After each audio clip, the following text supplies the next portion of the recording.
Hey, welcome to the Board Game Closet. My name's Jimmy, and today I'm going to show you Kanban EV. This is a gorgeous deluxe edition that came from Kickstarter, and it is full of these amazing, beautiful components. Now, this game is crunchy. This game is heavy. It is a Lacerda, and if you know anything about his designs, this is all he really makes are these heavy, crunchy Euros. And so if you are not into that, this game is not going to work for you. But if you're ready for something on the deep end of the scale, then this one is a great one to start with. I have a buy it, play it, hate it rating on the channel here. So me, Rod, and Bradley, we always give games a green, a white, or a red. This game, without any further ado, gets a green from me. It's great. It's amazing. It's one of my favorite heavy games. I really enjoy this one. Now I've played the older version and now I've played the newer version, and so I'm going to give you kind of my opinion on this edition of the game and tell you why I think you should buy this game. Now obviously with a heavy game like this, I'm going to try my best to not take a long time on this video. So I'm not going to cover every single rule, but I'm going to kind of give you an overview of what you'll try to juggle in this game. There's a lot of stuff to juggle, a lot of stuff to keep in mind. But if you do well, then you'll win in the game. So let me tell you how the game works, and then you can decide if you want to buy it or not. And in Kanban, what you are doing is you are managing the floor of a automotive manufacturing factory. And so on your turn, you get to go to one of 5 locations on the board and use shifts to do the available actions at each one of those locations. So on your turn, you would pick an open slot, which already you're going to have to make some difficult decisions, because if somebody is in a location that you want to go to, but it's full, then you can't go there. So instead, you have to go to another location and use some shifts to work there. So let's talk about these maybe in logical order of what would make sense in building a car. Not necessarily the top-down order of the board, but this location right here is where you would go to get plans for cars. And so you would place your meeple in either the 2 or 3 shift location. And that's important because if you choose 3 because you want to do more things at that location, well, somebody else could come in front of you and do the 2, and now they do less things, but they get first choice in that location. All 5 of these locations on the board have that ability to them. So even though you can do more, your opponent gets the better choice, or maybe the first choice might be the better way to put it. Regardless, once you go to this location, you will choose some car plans that you will put down onto your board, and that's it. The other thing that you could do on this location instead is that you could go up this certification track. And so certifications are in each one of these zones. So all 5 places have 5 certifications available. And as the game progresses, you'll be tested based off of who is furthest back on the certification track. So it is to your benefit to spend some of your time shifts going up this certification track. Maybe you'll go to this location where you would get car parts. And so if you come here, you can spend a turn taking car parts from one type of car part. You can get a wild car part, or you can place down car parts out onto the board. And there's a very cool mechanism that I'm not going to explain exactly, but you will place this car down onto the board in any orientation that you want, and it's going to put a certain amount of car parts down into the board. Why do you need car parts? Because you could take them to this location where you're going to place car parts down onto the board to help push cars down the line.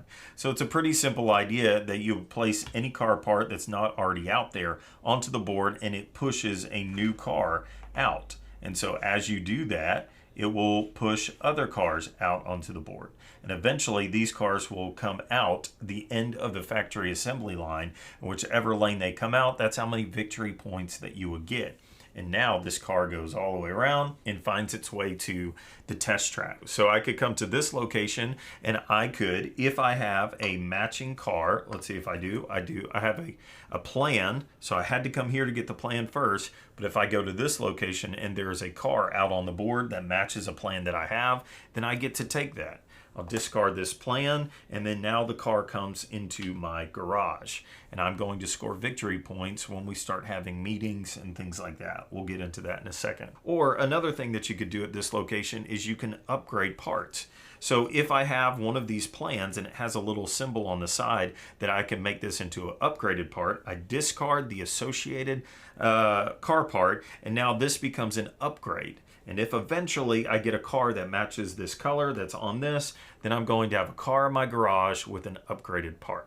I know I'm getting into the weeds here, so I'm gonna try to stop all of that and not go too much deeper in that. But that's basically the idea of all of the locations that you can go to. And then probably the most fun part of the game, or the most aggravating part of the game, is this lady right here named Sandra. So she is going to be going around the board testing in different locations. And if she comes to a location where actually she'll go to every location eventually, but whatever location she goes to on the board, she will look at whoever is furthest at the back of the certification track, and you will be tested. And so you will look at different parameters for each one of the locations to see if you meet them. If you don't meet them, then you're going to take a penalty. And the penalty is basically 1 point for failing, and then however far back you are on this bank time track from the number 5. Again, a lot of rules, but basically know that she's going to be coming along in the game and ruining everybody's party, and you do not want to be the last on the certification track, or you could be losing a lot of points. Now, what happens when Sandra goes all the way around and makes it down to the bottom? She's going to have an end of week review. So you're going to look at cars that you have in your garage and score some points. But eventually enough meetings are going to happen, or enough end of week things are going to happen, until you finally end up having what's called a meeting. And this is a big part of the game. And in this part of the game, you are going to be trying to get a seat at the table to be able to speak up and say that you meet certain criteria. So think about it like in a job. When it comes time for the big board meeting, you want to make sure that they know that you've been doing a good job. And so you speak up about the thing that you're good at.